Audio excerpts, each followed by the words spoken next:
ನಮಸ್ಕಾರ. ಎಸ್ ನ್ಯೂಸ್ಗೆ ಸ್ವಾಗತ. ನಾನು ಎಸ್ ದೇವೇಂದ್ರಗೌಡ. ಇಂದಿನ ಮುಖ್ಯಾಂಶಗಳು. ಮಾಜಿ ಯೋಧರಿಂದ ಸಿಂಧನೂರಿನಲ್ಲಿ 27ನೇ ಕಾರ್ಗಿಲ್ ವಿಜಯೋತ್ಸವ ಆಚರಣೆ. ಎಸ್ಐಆರ್ ಸಿಂಧನೂರು ವಿಧಾನಸಭಾ ಕ್ಷೇತ್ರ 80.50% ಪ್ರಗತಿ. ತಹಸೀಲ್ದಾರ್ ಅರುಣ್ ಕುಮಾರ್ ದೇಸಾಯಿ. ದಲಿತರ ಮೇಲೆ ಹಲ್ಲೆ ನಡೆಸಿದ ಆರೋಪಿಗಳನ್ನು ಬಂಧಿಸಲು ಡಿಎಸ್ಎಸ್ ಸಂಘಟನೆಯಿಂದ ಒತ್ತಾಯ. ಮನುಷ್ಯರಲ್ಲಿರುವ ಅವ್ಯಕ್ತ ಸಾಮರ್ಥ್ಯವೇ ಪ್ರತಿಭೆ. ಮಾದಯ್ಯಸ್ವಾಮಿ ಗುರುವಿನ ಅಭಿಮತ. ಚಿತ್ರಕಲಾ ಶಿಕ್ಷಕರ ನೇಮಕವಾಗಬೇಕು. ವಾಜಿದ್ ಸಾಜಿದ್ ಆಗ್ರಹ.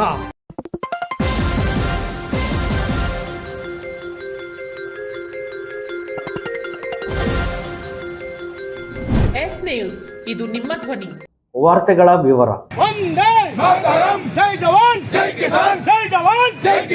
ತಾಲೂಕಿನ ಜೈ ಜವಾನ್ ಜೈ ಕಿಸಾನ್ ಜನಸೇವಾ ಸಂಘ, ಕರ್ನಾಟಕ ಹಾಗೂ ಭಾರತೀಯ ಪ್ಯಾರಾಮಿಲಿಟರಿ ಮಾಜಿ ಯೋಧರ ಕ್ಷೇಮಾಭಿವೃದ್ಧಿ ಸಂಘದ ವತಿಯಿಂದ 27ನೇ ಕಾರ್ಗಿಲ್ ವಿಜಯೋತ್ಸವ ಕಾರ್ಯಕ್ರಮವನ್ನು ನಗರದ ಪ್ರಮುಖ ಬೀದಿಗಳಲ್ಲಿ ಮೆರವಣಿಗೆ ನಡೆಸಿ ಜೈ ಜವಾನ್ ಜೈ ಕಿಸಾನ್ ಎಂದು ಸೈನಿಕರು, ಮಾಜಿ ಸೈನಿಕರು ಘೋಷಣೆ ಕೂಗಿ ಕಾರ್ಗಿಲ್ ವಿಜಯೋತ್ಸವ ಆಚರಿಸಿದರು. ಮೆರವಣಿಗೆಯಲ್ಲಿ ಮಾಜಿ ಸಂಸದ ಕೆ ವಿರೂಪಾಕ್ಷಪ್ಪ ಅವರು ಭಾಗವಹಿಸಿ ಚಾಲನೆ ನೀಡಿ ಮಾತನಾಡಿದ ಅವರು, ದೇಶ ಸುರಕ್ಷಿತವಾಗಿರಲು ಸೈನಿಕರು ಕಾರಣ. ಗಡಿ ಭಾಗದಲ್ಲಿ ಮಳೆ ಚಳಿ ಎನ್ನದೆ ದೇಶದ ರಕ್ಷಣೆಗೋಸ್ಕರ ತಮ್ಮ ಜೀವ ಭಯವನ್ನು ಬಿಟ್ಟು ನಮ್ಮೆಲ್ಲರನ್ನು ಕಾಯುವ ವೀರ ಯೋಧರಾಗಿದ್ದಾರೆ. ಈ ದೇಶದ ಬೆನ್ನೆಲುಬು ರೈತನಾದರೆ ದೇಶದ ರಕ್ಷಾ ಕವಚವಾಗಿ ಸೈನಿಕರಿದ್ದಾರೆ. ರೈತರಿದ್ದರೆ ಈ ಜಗಕ್ಕೆ ಅನ್ನ, ಸೈನಿಕರಿದ್ದರೆ ದೇಶದ ರಕ್ಷಣೆ. ಯುವಕರಲ್ಲಿ ದೇಶದ ಸ್ವಾಭಿಮಾನ ಇರಬೇಕು ಹಾಗೂ ರೈತರಿಗೆ ಸೈನಿಕರಿಗೆ ಗೌರವ ಕೊಡುವ ಗುಣವನ್ನು ಪ್ರತಿಯೊಬ್ಬರು ಬೆಳೆಸಿಕೊಳ್ಳಬೇಕು ಎಂದರು. ಈ 27ನೇ ಕಾರ್ಗಿಲ್ ವಿಜಯೋತ್ಸವದ ಸಂಭ್ರಮದಲ್ಲಿ ಭಾಗಿಯಾದ ಜೈ ಜವಾನ್ ಜೈ ಕಿಸಾನ್ ಜನಸೇವಾ ಸಂಘದ ಸಂಸ್ಥಾಪಕ ಅಧ್ಯಕ್ಷರು ಹಾಗೂ ಕರ್ನಾಟಕ ಹಾಗೂ ಭಾರತೀಯ ಪ್ಯಾರಾಮಿಲಿಟರಿ ಮಾಜಿ ಯೋಧರ ಕ್ಷೇಮಾಭಿವೃದ್ಧಿ ಸಂಘದ ತಾಲೂಕು ಅಧ್ಯಕ್ಷರಾದ ವೀರಭದ್ರಯ್ಯ ಎಸ್, ಜಿಲ್ಲಾಧ್ಯಕ್ಷರಾದ ಕೃಷ್ಣಮೂರ್ತಿ, ಲಿಂಗಸೂರು ತಾಲೂಕು ಅಧ್ಯಕ್ಷರು ಹಾಗೂ ಮಾಜಿ ಯೋಧರಾದ ವಿಶ್ವನಾಥ್, ಸಲೀಂ, ಕಲ್ಯಾಣ ಕರ್ನಾಟಕ ಗೌರವ ಅಧ್ಯಕ್ಷ ಗೌಡಪ್ಪ ಗೌಡ, ಅಧ್ಯಕ್ಷರಾದ ಮಲ್ಲಿಕಾರ್ಜುನ ರೆಡ್ಡಿ, ಕಾರ್ಯದರ್ಶಿ ಸಣ್ಣಪ್ಪ, ಗುರುರ ದೇಸಾಯಿ, ಸಹ ಕಾರ್ಯದರ್ಶಿ ಪಂಪಯ್ಯ ಸ್ವಾಮಿ, ಜಿಲ್ಲಾಧ್ಯಕ್ಷ ಸಿದ್ದನಗೌಡ ಕಕ್ಕರಗೋಳ್, ತಾಲೂಕು ಕಾರ್ಯದರ್ಶಿ ರಾಜಸಾಬ್, ರಾಜ್ಯ ಗೌರವ ಅಧ್ಯಕ್ಷ ವೆಂಕಯ್ಯ ಶ್ರೇಷ್ಠಿ, ಮಹಿಳಾ ಜಿಲ್ಲಾಧ್ಯಕ್ಷ ಸಿದ್ದೇಶ್ವರಿ, ತಾಲೂಕು ಅಧ್ಯಕ್ಷೆ ವಿಶಾಲಾಕ್ಷಿ, ತಾಲೂಕು ಗೌರವ ಅಧ್ಯಕ್ಷ ಚನ್ನನಗೌಡ, ರೈತ ಸಂಘ ರಾಜ್ಯ ಸದಸ್ಯ ಹನುಮಂತ ನಾಯಕ್, ಆಂಜನೇಯ ಎಂ, ಅಮರೇಗೌಡ ಬಾದರ್ಲಿ ಸೇರಿದಂತೆ ಅನೇಕ ಮಾಜಿ ಯೋಧರು ಪಾಲ್ಗೊಂಡು 27ನೇ ಕಾರ್ಗಿಲ್ ವಿಜಯೋತ್ಸವ ಆಚರಿಸಿದರು. ಎಸ್ಐಆರ್ ಇನಾಮಿನೇಷನ್ ಫಾರಂ ಭರ್ತಿ ಮಾಡುವ ಕ್ರಿಯೆ ಪ್ರಾರಂಭವಾಗಿ 30/7/26 ಇಲ್ಲಿಯವರೆಗೆ ಫಾರಂ ತುಂಬಿ ಡಿಜಿಟಲೈಸೇಷನ್ ಆಗಿರುವುದು ಸಿಂಧನೂರು ವಿಧಾನಸಭಾ ಕ್ಷೇತ್ರದಲ್ಲಿ 80.50% ಪ್ರಗತಿಯಾಗಿದೆ. ಸಿಂಧನೂರು ವಿಧಾನಸಭಾ ಕ್ಷೇತ್ರದಲ್ಲಿ ಒಟ್ಟು 2,40,941 ಮತದಾರರಿದ್ದು ಎಲ್ಲರಿಗೂ ಫಾರಂ ಹಂಚಲಾಗಿದ್ದು ಇಲ್ಲಿಯವರೆಗೆ 1,93,843 ಮತದಾರರಿಂದ ಫಾರಂ ತುಂಬಿಸಿಕೊಂಡು ಆ್ಯಪ್ನಲ್ಲಿ ಭರ್ತಿ ಮಾಡಲಾಗಿದೆ. ಆಬ್ಸೆಂಟ್ 314, ಸ್ಥಳಾಂತರ 19,793, ಡೆತ್ 5,938 ಇದೆ. ಇನ್ನು 18,973 ಫಾರಂ ತುಂಬುವುದು ಬಾಕಿ ಇದೆ. ಒಟ್ಟಾರೆ ಸಿಂಧನೂರು ವಿಧಾನಸಭಾ ಕ್ಷೇತ್ರದಲ್ಲಿ 80.50% ಪ್ರಗತಿಯಾಗಿದೆ. ಫಾರಂ ತುಂಬುವಾಗ 2002 ಮತದಾರರ ಪಟ್ಟಿಯಲ್ಲಿ ಯಾವ ರೀತಿ ಇದೆಯೋ ಹಾಗೆಯೇ ತುಂಬಬೇಕು. ಅಲ್ಲಿ ಕೆಲವು ತಪ್ಪು ಕಂಡು ಬಂದರೂ ಸರಿ ಮಾಡಿ ತುಂಬುವಂತಿಲ್ಲ. ಈ ಕ್ರಿಯೆ ಮುಗಿದ ನಂತರ ತಿದ್ದುಪಡಿಗೆ ಅವಕಾಶ ಇದೆ. ಗ್ರಾಮೀಣ ಪ್ರದೇಶದಲ್ಲಿ ಉತ್ತಮ ಪ್ರತಿಕ್ರಿಯೆ ಇದ್ದು ನಗರ ಪ್ರದೇಶದಲ್ಲಿ 3ರಿಂದ 4 ವಾರ್ಡ್ಗಳಲ್ಲಿ ಸ್ವಲ್ಪ ಹಿನ್ನಡೆ ಇದೆ. ಅದನ್ನು ತೀವ್ರಗೊಳಿಸುವ ಎಲ್ಲ ಪ್ರಯತ್ನ ನಡೆದಿದೆ. ಒಟ್ಟಾರೆ ಅವಧಿ ಮುಗಿಯುವ ಒಳಗೆ 100% ಪ್ರಗತಿ ಸಾಧಿಸಲಿದ್ದೇವೆ. ಇದಕ್ಕೆ ಎಲ್ಲರ ಸಹಕಾರ ಅಗತ್ಯ ಎಂದು ತಹಸೀಲ್ದಾರ್ ಅರುಣ್ ಕುಮಾರ್ ದೇಸಾಯಿ ತಿಳಿಸಿದ್ದಾರೆ. ತಾಲೂಕಿನ ತುರ್ಯಾಳ್ ಪೊಲೀಸ್ ಠಾಣಾ ವ್ಯಾಪ್ತಿಯ ತಿಡಿಗೋಳ ಗ್ರಾಮದಲ್ಲಿ ದಲಿತರ ಮೇಲೆ ಹಲ್ಲೆ ಎಸಗಿದ್ದು ಇದುವರೆಗೂ ಆರೋಪಿಗಳನ್ನು ಬಂಧಿಸದೇ ಇರುವುದರಿಂದ ಆರೋಪಿಗಳು ಗ್ರಾಮದಲ್ಲಿ ರಾಜಾರೋಷವಾಗಿ ತಿರುಗಾಡುತ್ತಿದ್ದಾರೆ. ಈ ಕೂಡಲೇ ಆರೋಪಿಗಳನ್ನು ಬಂಧಿಸದಿದ್ದಲ್ಲಿ ತಹಸೀಲ್ ಕಚೇರಿ ಮುಂದೆ ಅನಿರ್ದಿಷ್ಟ ಧರಣಿ ಹಮ್ಮಿಕೊಳ್ಳಲಾಗುವುದು ಎಂದು ತಿಳಿಸಿ ತಹಸೀಲ್ದಾರ್ ಮೂಲಕ ಸಹಾಯಕ ಆಯುಕ್ತರು ಲಿಂಗಸೂರು ಅವರಿಗೆ ಡಿಎಸ್ಎಸ್ ಮನವಿ ಪತ್ರ ಸಲ್ಲಿಸಿತು. ತಾಲೂಕಿನ ತಿಡಿಗೋಳ ಗ್ರಾಮದಲ್ಲಿ ಸರ್ವಣಿಯರಿಂದ ದಲಿತರ ಮೇಲೆ ಹಲ್ಲೆ ನಡೆಸಿದ ಕುರಿತಾಗಿ ಜುಲೈ 11ರಂದು ತುರುವಿಹಾಳ್ ಪೊಲೀಸ್ ಠಾಣೆಯಲ್ಲಿ 3 ಜನರ ವಿರುದ್ಧ ರಾಘವೇಂದ್ರ ಸ್ವಾಮಿ ಗಾಳ್ಯಪ್ಪ ಹಾಗೂ ಆತನ ಚಿಕ್ಕಮ್ಮ ರತ್ನಮ್ಮ ಗಂಡ ಹುಸೇನಪ್ಪ ಇವರ ಮೇಲೆ ಸರ್ವಣಿಯರು ಸಾಲದ ನೆಪವೊಡ್ಡಿ ಮಾರಣಾಂತಿಕ ಹಲ್ಲೆ ಮಾಡಿ ಕುತ್ತಿಗೆಗೆ ಹಗ್ಗ ಬಿಗಿದು ಸಾಯಿಸಲು ಪ್ರಯತ್ನಿಸಿ ಜಾತಿ ನಿಂದನೆ ಮಾಡಿದ ಆರೋಪಿಗಳನ್ನು ಬಂಧಿಸಲು ಒತ್ತಾಯಿಸಿದರು. ಆರೋಪಿಗಳಾದ ಶರಮನಗೌಡ, ತಿಮ್ಮನಗೌಡ, ಯಂಕನಗೌಡ ಇವರು ರಸಗೊಬ್ಬರ ಅಂಗಡಿ ಇಟ್ಟುಕೊಂಡು ಸಾಲ ಕೊಟ್ಟು ಈ ರೀತಿಯ ದೌರ್ಜನ್ಯ ಎಸಗುತ್ತಿದ್ದಾರೆಂದು ಆರೋಪಿಸಿದರು. ಕೂಡಲೇ ಆರೋಪಿಗಳನ್ನು ಬಂಧಿಸಿ ಎಂದು ಆಗ್ರಹಿಸಿದರು. ಈ ಸಂದರ್ಭದಲ್ಲಿ ಸಂಘಟನೆ ತಾಲೂಕು ಅಧ್ಯಕ್ಷ ನಿರುಪದಪ್ಪ ಇಲಕೂಡ್ಲಿಗಿ, ಗುರುರಾಜ್ ಮುಕುಂದ, ಶಿವರಾಜ್ ಉಪ್ಪರದೊಡ್ಡಿ, ಚಿನ್ನಪ್ಪ, ಬಸವರಾಜ್, ಚೀಕೂರಪ್ಪ, ಮಂಜುನಾಥ್ ಸಾಸ್ಲಮರಿ, ಹುಲ್ಗಪ್ಪ ಸೇರಿದಂತೆ ಹಲವರು ಮನವಿ ಸಲ್ಲಿಸಿದರು. ದೇಶದಲ್ಲಿ ದಲಿತರ ಮೇಲೆ ಆಗುತ್ತಿರುವಂಥ ಸುಳ್ಳು ಪ್ರಕರಣಗಳನ್ನು ಸಂಪೂರ್ಣವಾಗಿ ತನಿಖೆ ಮಾಡಿ ಇವತ್ತು ರಾಘವೇಂದ್ರಮ್ಮ ಅವರ ತಾಯಿ, ತಂದೆ, ಚಿಕ್ಕಪ್ಪ, ಚಿಕ್ಕಮ್ಮ ಬೆಂಗಳೂರಲ್ಲಿರುವಂಥರ ಮೇಲೆ FIR ಆಗಿದೆ. ದಯವಿಟ್ಟು ಇದಕ್ಕೆ ಸಂಬಂಧಪಟ್ಟಂಥ ಅಧಿಕಾರಿಗಳು ಇದನ್ನು ಸರಿಯಾಗಿ ತನಿಖೆ ಮಾಡಿ ಅವ್ರನ್ನ ಚಾರ್ಜ್ ಶೀಟಲ್ಲಿ ಕೈ ಬಿಡಬೇಕಂತೇಳಿ ನಾನು ಪೊಲೀಸ್ ಇಲಾಖೆಯಲ್ಲಿ ಒತ್ತಾಯ ಮಾಡ್ತೇನೆ. ಜೊತೆಗೆ ಈ ಒಂದು ತಿಡ್ಗೇಳ ಗ್ರಾಮ ಏನಿದೆಯಲ್ಲ, ಇದೇನು ಕರ್ನಾಟಕದಲ್ಲಿದೆ, ಉತ್ತರ ಪ್ರದೇಶದಲ್ಲ. ನೀವು ತಿಳ್ಕೊಳ್ಳಿ, ನಾವೇನಾದ್ರು ದಲಿತರು ಎದ್ದುಕೊಂಡ್ರೆ ನೀವ್ಯಾರು ಕೂಡ ಉಳಿಯೋದಿಲ್ಲ. ನಾವು ಕೂಡ ಒಂದು ಬಾಬಾ ಸಾಹೇಬ್ ಕೊಟ್ಟಿರುವಂತ ಒಂದು ಕಾಂಗ್ರೆಸ್ನಲ್ಲಿ ನಾವು ನಡೀತಾ ಇದ್ದೀವಿ. ದಯವಿಟ್ಟು ನೀವು ಅರ್ಥ ಮಾಡ್ಕೇರಿ, ನಮ್ಮ ತಾಳ್ಮೆಯನ್ನು ಪರಿಚಯ ಮಾಡಿದ್ರೆ ನಿಮಗೆ ಮುಂದೊಂದು ದಿನ ಏನ್ ಮಾಡ್ತೀವಿ ಅಂತ ನಮಗೆ ಗೊತ್ತಿಲ್ಲ. ನಾವೆಷ್ಟು ತಾಳ್ಮೆ ಇದೀವಿ ಅಂತ ನೀವು ಅರ್ಥ ಮಾಡಿಕೊಳ್ಳಿ. ನಿಮ್ಮ ದುಡ್ಡು ದೌರ್ಜನ್ಯ ಏನು ನಾವು ಕೇಳೋದಿಲ್ಲ. ನಾವು ಬಾಬಾ ಸಾಹೇಬರು ಕೊಟ್ಟಿರುವ ಸಂವಿಧಾನದಲ್ಲಿ ಕೆಲಸ ಮಾಡ್ತಾ ಇದೀವಿ ಅನ್ನೋ ಒಂದು ಕಾರಣಕ್ಕಾಗಿ ನಿಮ್ಮಂತವರಿಗೆ ನಾವು ಎದುರ್ತಾ ಇದೀವಿ ಹೊರತು ನಿಮ್ಮ ಆಸ್ತಿಗೆ, ನಿಮ್ಮ ಅಂತಸ್ತಿಗೆಲ್ಲ ನಾವು ಹೇಳ್ತಾ ಇದೀವಿ. ಈ ಕೂಡಲೇ ಪೊಲೀಸ್ ಇಲಾಖೆ ಆ ಶರ್ಮಗೌಡನ ಅರೆಸ್ಟ್ ಮಾಡಬೇಕಂತೇಳಿ ನಾನು ಒತ್ತಾಯ ಮಾಡ್ತೀನಿ. ಜೈ ಭೀಮ್! ಅರೆಸ್ಟ್ ಮಾಡಿ, ಅರೆಸ್ಟ್ ಮಾಡಿ, ಅರೆಸ್ಟ್ ಮಾಡಿ, ಅರೆಸ್ಟ್ ಮಾಡಿ.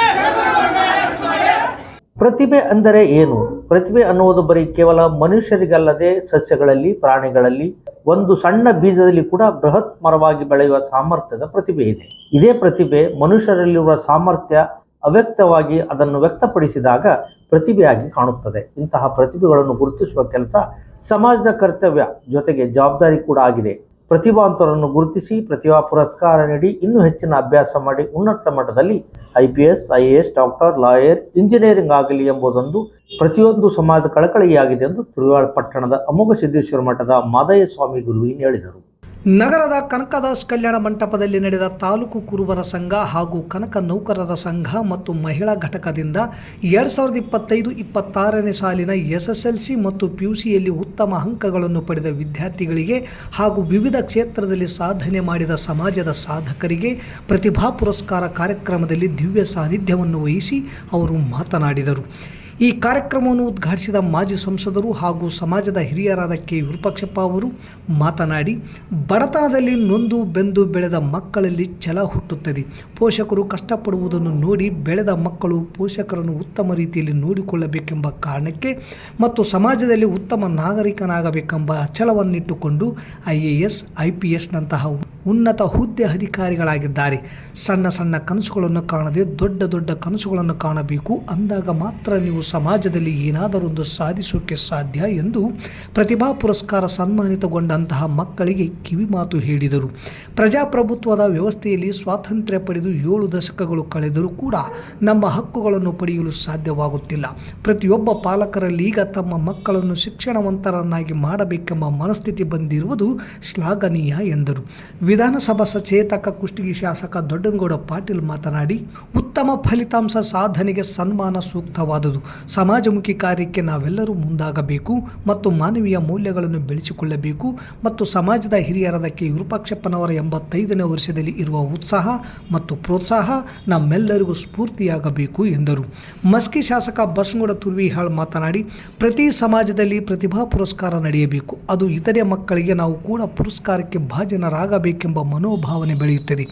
ಇಂತಹ ಕಾರ್ಯಕ್ರಮಗಳು ಸ್ಫೂರ್ತಿಯಾಗಬೇಕು. ಎಷ್ಟೇ ಕಡು ಬಡವರಿದ್ದರೂ ಕೂಡ ಮಕ್ಕಳಿಗೆ ಶಿಕ್ಷಣ ಕೊಡಿಸುವುದು ಪಾಲಕರ ಕರ್ತವ್ಯವಾಗಬೇಕು. ಸರ್ಕಾರ ಕೂಡ ಇದಕ್ಕೆ ಒತ್ತನ್ನು ಕೊಟ್ಟಿದೆ. ಶಿಕ್ಷಣಕ್ಕಿರುವ ಗೌರವ ಬೇರೆ ಎಲ್ಲೂ ಯಾವುದಕ್ಕೂ ಸಿಗುವುದಿಲ್ಲ. ಶಿಕ್ಷಣದಿಂದ ಬದುಕನ್ನು ಕಟ್ಟಿಕೊಳ್ಳಲು ಸಹಾಯ ಆಗುತ್ತದೆ ಎಂದರು. ಸುಕಲ್ಪೇಟೆಯ ನಂಜುಂಡಯ್ಯ ಗುರುವಿನ್, ತುರ್ವಿಹಾಳ ಅಮೋಘ ಸಿದ್ದೇಶ್ವರ ಮಠದ ಚಿದಾನಂದಯ್ಯ ಗುರುವಿನ್ ದಿವ್ಯ ಸಾನ್ನಿಧ್ಯ ವಹಿಸಿ ಮಾತನಾಡಿದರು. ಮುಖಂಡರಾದ ಕೆ. ಕರಿಯಪ್ಪ, RDCC ಬ್ಯಾಂಕ್ ನಿರ್ದೇಶಕ ಸೋಮನಗೌಡ ಬಾದರ್ಲಿ, ಎಂ. ದೊಡ್ಡ ಬಸವರಾಜ್, ನಿರ್ಪದಪ್ಪ ವಕೀಲರು ಗುಡಿಹಾಳ್, ಕೆ. ಭೀಮಣ್ಣ, ನರಸಪ್ಪ ತಹಸೀಲ್ದಾರ್, ಬಸವಲಿಂಗಪ್ಪ, ನಾಗರಾಜ್ ಅರಳಿಮರ, ಕ್ಷೇತ್ರ ಶಿಕ್ಷಣಾಧಿಕಾರಿ ಚಾಗಪ್ಪ ಸೇರಿದಂತೆ ಅನೇಕರು ಕಾರ್ಯಕ್ರಮದಲ್ಲಿ ಮಾತನಾಡಿದರು. ಇದೇ ವೇಳೆ ಪ್ರೌಢಶಾಲಾ ಶಿಕ್ಷಕರ ಸಂಘದ ಪ್ರಧಾನ ಕಾರ್ಯದರ್ಶಿ ಬಸವರಾಜ್ ಬಿಳೆಕಲ್, ಜಿಲ್ಲಾ ಉಪನ್ಯಾಸಕರ ಸಂಘದ ಸಂಘಟನಾ ಕಾರ್ಯದರ್ಶಿ ಶರಣಪ್ಪ ಹೊಸಳ್ಳಿ, ಕ್ಷೇತ್ರ ಶಿಕ್ಷಣಾಧಿಕಾರಿಗಳ ಸಂಘ ಹೊಳೆಯಪ್ಪ ನಾಗಲಾಪುರ್, ಕನಕ ನೌಕರರ ಮಹಿಳಾ ಘಟಕದ ಪ್ರಧಾನ ಕಾರ್ಯದರ್ಶಿ ಕವಿತಾ NH, ತಾಲೂಕು ಸರ್ಕಾರಿ ಪ್ರಾಥಮಿಕ ಶಾಲಾ ಶಿಕ್ಷಕರ ಸಂಘದ ಉಪಾಧ್ಯಕ್ಷ ವೀರೇಶ್ ಸಾಸಲಮರಿ, ಖಜಾಂಚಿ ಮಲ್ಲಪ್ಪ ಬಸಾಪುರ್, ಸಂಘಟನಾ ಕಾರ್ಯದರ್ಶಿ ಆದೇಶ್, ಆರೋಗ್ಯ ಇಲಾಖೆಯ ನಿವೃತ್ತ ನೌಕರರಾದ ಗುರುಶಾಂತಮ್ಮ ಸೇರಿದಂತೆ ಅನೇಕರು ವಿವಿಧ ಕ್ಷೇತ್ರದಲ್ಲಿ ಸಾಧನೆಗೈದ ಸಾಧಕರಿಗೆ ಹಾಗೂ PUC ಮತ್ತು SSLC ವಿದ್ಯಾರ್ಥಿಗಳಿಗೆ ಸನ್ಮಾನಿಸಿ ಗೌರವಿಸಲಾಯಿತು. ಈ ಕಾರ್ಯಕ್ರಮದಲ್ಲಿ ಕನಕ ನೌಕರರ ಸಂಘದ ತಾಲೂಕು ಅಧ್ಯಕ್ಷ ಜ್ಞಾನಪ್ಪ ಕನ್ನಪೇಟೆ, ಪ್ರಧಾನ ಕಾರ್ಯದರ್ಶಿ ಹುಚ್ಚಪ್ಪ ನೇಗಿಲಿ, ಆದೇಶ್ ನಗನೂರ್, ಚಿದಾನಂದ ಕುರಿ ಅಮರಾಪುರ, ಮಾಳಿಂಗರಾಯ್ ಪಾಟೀಲ್, ಚಂದ್ರಶೇಖರ್ ಕಡೆಮನಿ, ಚಂದ್ರಶೇಖರ್ ಕುರಿ, ಅಮರೇಶಪ್ಪ ಮೈಲಾರ್, ಅಂಗಡಿ ಅಮರೇಶ್, ಬಸವರಾಜ್ ವಿ, ಬಾಪುಗೌಡ ದೇವರಮನಿ, ಸಿದ್ದೇಶ್ವರ ಗುರಿಕಾರ್, ಬಸವರಾಜ್ ಗೋಡಿಹಾಳ್, ಕಿಚ್ಚ ಸುರೇಶ್, ಗುಂಡಪ್ಪ ಸಾಹುಕಾರ್, ಸಾಬಣ್ಣ ವಗ್ಗರ್, ಫಕೀರಪ್ಪ ಬಾಗೋಡಿ ತಿಡಿಗೋಳ್, ರಮಾದೇವಿ ಸಂಭೂಜಿ, ರಾಮು KMS, ಹನುಮೇಶ್ ಭಂಗಿ, ಬೀರೇಂದ್ರ ಮೇಟಿ, ಸಮಾಜದ ಅನೇಕ ಗಣ್ಯಮಾನ್ಯರು, ವಿದ್ಯಾರ್ಥಿಗಳು, ಪಾಲಕರು ಸೇರಿದಂತೆ ಅನೇಕರಿದ್ದರು. ಭಾರತವನ್ನ ಪಾಕಿಸ್ತಾನದ ವಿರುದ್ಧವಾಗಿ ವಿಜಯಶಾಲಿಯನ್ನಾಗಿ ಮಾಡಿದರು. ಅವರ ಸ್ಮರಣೆಯನ್ನ ಮಾಡುವ ದಿನದಂದು ನಾವಿವತ್ತು ಏನ್ ಮಾಡ್ತಾ ಇದ್ದೀವಿ ಅಂದ್ರೆ ಪ್ರತಿಭೆಗಳನ್ನು ಗುರುತಿಸುವಂತ, ಪ್ರತಿಭೆಗಳನ್ನು ಪುರಸ್ಕಾರ ಮಾಡುವಂತ ಕೆಲಸವನ್ನು ಮಾಡ್ತಾ ಇದ್ದೀವಿ. ಎಷ್ಟು ವಿಶೇಷವಾದಂತ ಸಂಬಂಧ ಇದೆ ಅಲ್ಲ. ಪ್ರತಿಭೆ ಅಂತಂದ್ರೆ ಏನು? ಪ್ರತಿಭೆ ಅಂದ್ರೆ ಏನು? ಪ್ರತಿಭೆ ಪುರಸ್ಕಾರ ಮಾಡಬೇಕು ಅಂತ ಎಲ್ಲ ಹೇಳ್ಕೊಂಡು ಬಂದಿದ್ವಿ. ನಿಜವಾಗ್ಲೂ ಪ್ರತಿಭೆ ಅಂತಂದ್ರೆ ಏನು? ಪ್ರತಿಭೆ ಕೇವಲ ಮನುಷ್ಯನಲ್ಲಿ ಮಾತ್ರ ಇಲ್ಲ, ಸಸ್ಯಗಳಲ್ಲಿದೆ, ಪ್ರಾಣಿಗಳಲ್ಲಿದೆ, ಪಕ್ಷಿಗಳಲ್ಲಿದೆ. ಇದೇನು? ಯಾಕೆ ಇಲ್ಲ ಹೇಳಿ? ಒಂದು ಬೀಜದಲ್ಲಿ ಒಂದು ವಿಶೇಷವಾದ ಒಂದು ಸಾಮರ್ಥ್ಯ ಇದೆ, ನಾವು ಅದನ್ನು ಗಮನಿಸಬೇಕು. ಒಂದು ಸಣ್ಣ ಬೀಜ, ಆ ಬೀಜದಲ್ಲಿ ಬೃಹದಾಕಾರವಾದಂತಹ ಒಂದು ವೃಕ್ಷ ಅದರೊಳಗೆ ಅಡಗಿತ್ತೆ ಅಂದ್ರೆ ಅದು ಆ ಬೀಜದ ಸಾಮರ್ಥ್ಯ, ಆ ಬೀಜದ ಪ್ರತಿಭೆ.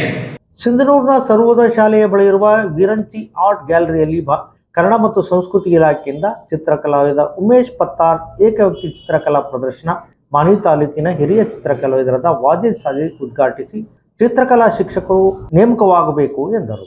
ಚಿತ್ರಕಲಾವಿದರು ಶ್ರದ್ಧೆ, ಪ್ರಯತ್ನ ಮತ್ತು ಛಲ ಅಳವಡಿಸಿಕೊಳ್ಳಬೇಕು. ರಾಯಚೂರು ಜಿಲ್ಲೆ 80ರ ದಶಕದಲ್ಲಿ ಚಿತ್ರಕಲಾವಿದರ ಕ್ಷೇತ್ರದಲ್ಲಿ ಹಿಂದುಳಿದಿತ್ತು. ಆದರೆ ಈಗ ಜಿಲ್ಲೆಯ ಎಲ್ಲ ತಾಲೂಕುಗಳಲ್ಲಿ ನೂರಾರು ಚಿತ್ರಕಲಾವಿದರು ರಾಷ್ಟ್ರೀಯ ಮತ್ತು ಅಂತಾರಾಷ್ಟ್ರೀಯ ಮಟ್ಟದಲ್ಲಿ ಬೆಳೆದಿದ್ದಾರೆ. ಸರ್ಕಾರ ಕಳೆದ ಅನೇಕ ವರ್ಷಗಳಿಂದ ಚಿತ್ರಕಲಾ ಶಿಕ್ಷಕರನ್ನು ನೇಮಕ ಮಾಡಿಕೊಂಡಿಲ್ಲ. ಕೂಡಲೇ ನೇಮಕ ಮಾಡಿಕೊಂಡು ಅವರ ಬದುಕಿಗೆ ನೆರವಾಗಬೇಕೆಂದು ಆಗ್ರಹಿಸಿದರು. ಉಪನ್ಯಾಸಕ ಗೋವಿಂದರಾಜ್ ಬಾರಿಕೇರ್ ಮಾತನಾಡಿ, ಬದುಕಿಗೆ ಹಣ ಅವಶ್ಯಕ, ಆದರೆ ಹಣ ಗಳಿಸುವುದೇ ಬದುಕಾಗಬಾರದು. ಕಲಾವಿದರು ಸಹ ತಮ್ಮ ಕಲೆಯನ್ನು ಪ್ರದರ್ಶಿಸುವ ಬದ್ಧತೆಯನ್ನು ಹೊಂದಿರಬೇಕು ಎಂದು ರಮಣ ಮಹರ್ಷಿಗಳ ಉದಾಹರಣೆಯೊಂದಿಗೆ ವಿವರಿಸಿದರು. ಪತ್ರಕರ್ತ ಪ್ರಹ್ಲಾದ್ ಗುಡಿ ವಕೀಲ್ ಮಾತನಾಡಿ, ಸರ್ಕಾರ ಬಡ ಕಲಾವಿದರನ್ನು ಪ್ರೋತ್ಸಾಹಿಸುವ ಹಿನ್ನೆಲೆಯಲ್ಲಿ ಅನೇಕ ಯೋಜನೆಗಳನ್ನು ಕನ್ನಡ ಮತ್ತು ಸಂಸ್ಕೃತಿ ಇಲಾಖೆಯಿಂದ ನೀಡುತ್ತಾ ಬಂದಿದೆ. ಪ್ರಸ್ತುತ ಚಿತ್ರಕಲಾವಿದ ಉಮೇಶ್ ಪತ್ತಾರ್ ಸಹ ಇಲಾಖೆಯ ಮಾರ್ಗದರ್ಶನದಲ್ಲಿ ಕಾರ್ಯನಿರ್ವಹಿಸುತ್ತಿರುವುದು ಇತರೆ ಕಲಾವಿದರಿಗೆ ಪ್ರೇರಣೆಯಾಗಿದೆ ಎಂದರು. ಬಿಜೆಪಿ ಮುಖಂಡ ನಬಿಸಾಬ್ ಅನಗವಾಡಿ ಮಾತನಾಡಿ, ಬೆಂಗಳೂರಿನಲ್ಲಿ ರಾಷ್ಟ್ರೀಯ ಚಿತ್ರಕಲಾ ಸಂತೆಯನ್ನು ಸೆಪ್ಟೆಂಬರ್ನಲ್ಲಿ ತಮ್ಮ ಟ್ರಸ್ಟ್ನಿಂದ ಏರ್ಪಡಿಸುವ ಉದ್ದೇಶ ಹೊಂದಲಾಗಿದೆ. ಚಿತ್ರಕಲಾವಿದರನ್ನು ಗುರುತಿಸಿ ಅವಕಾಶ ಕಲ್ಪಿಸಲಾಗುವುದು. ಜೊತೆಗೆ ಟ್ರಸ್ಟ್ ವತಿಯಿಂದ ಎಲ್ಲ ರೀತಿಯ ಸಹಾಯ ಸಹಕಾರ ನೀಡಲಾಗುವುದು ಎಂದು ಭರವಸೆ ನೀಡಿದರು. ಸರ್ಕಾರಿ ನೌಕರರ ಸಂಘದ ಉಪಾಧ್ಯಕ್ಷ ಹನುಮಂತ ಯಗ್ಗಾಪುರ್, ನಾಗೇಂದ್ರ ಕುಮಾರ್ ಸಾಹುಕಾರ ವಕೀಲ್, ಲೋಕೋಪಯೋಗಿ ಇಲಾಖೆಯ ಅಧಿಕಾರಿ ನಾರಾಯಣರಾವ್ ದೇಸಾಯಿ, ಯುವ ಮುಖಂಡ ವೆಂಕಟೇಶ್ ಬಾದರ್ಲಿ ಮಾತನಾಡಿದರು. ಅಧ್ಯಕ್ಷತೆಯನ್ನು ವಿರಿಂಚಿ ಆರ್ಟ್ ಗ್ಯಾಲರಿ ಮುಖ್ಯಸ್ಥ ಶಿವಾನಂದ ಸಾತಿಹಾಳ ವಹಿಸಿದ್ದರು. ಮಲ್ಲಯ್ಯ ಕೆಂಬಾವಿ ನಿರೂಪಿಸಿದರು. ವೀಕ್ಷಣೆ, ಜಾನಪದ ಶೈಲಿ, ತೈಲವರ್ಣ ಸೇರಿದಂತೆ ವಿವಿಧ ಕಲಾಕೃತಿಗಳನ್ನು ಚಿತ್ರಕಲಾವಿದರು ಹಾಗೂ ಗಣ್ಯರು ವೀಕ್ಷಿಸಿದರು. ಚಿತ್ರಕಲಾವಿದ ಉಮೇಶ್ ಪತ್ತಾರ್ ತಾವು ಬಿಡಿಸಿದ ಸಿಂಧನೂರಿನ ಸುತ್ತಮುತ್ತ ನಿಸರ್ಗ ಚಿತ್ರಗಳ ಹಾಗೂ ಇಂಡಿಯನ್ ಬುಕ್ ಆಫ್ ರೆಕಾರ್ಡ್ ಮತ್ತು ಗಿನ್ನಿಸ್ ವರ್ಲ್ಡ್ ರೆಕಾರ್ಡ್ ದಾಖಲೆಯಾದ ಕಲಾಕೃತಿಗಳ ಕುರಿತು ವಿವರಿಸಿದರು. ಕಲಾವಿದರಾದ ರಾಮೇಶಪ್ಪ, ಮೊಹಮ್ಮದ್ ಉಸ್ಮಾನ್ ಅಲಿ, ಅನುರಾಧ, ಅಂಬಣ್ಣ, ಪ್ರಸನ್ನ ಪತ್ತಾರ್, ದೀಕ್ಷಾ, ಮನು ಪ್ರದರ್ಶನದಲ್ಲಿ ಭಾಗವಹಿಸಿದ್ದರು. ಇಲ್ಲಿಗೆ ವಾರ್ತಾ ಪ್ರಸಾರ ಮುಕ್ತಾಯವಾಯಿತು. ನಿರಂತರ ಸುದ್ದಿಗಾಗಿ ವೀಕ್ಷಿಸಿ ಎಸ್ ನ್ಯೂಸ್. ಇದು ನಿಮ್ಮ ಧ್ವನಿ. ನಮಸ್ಕಾರ.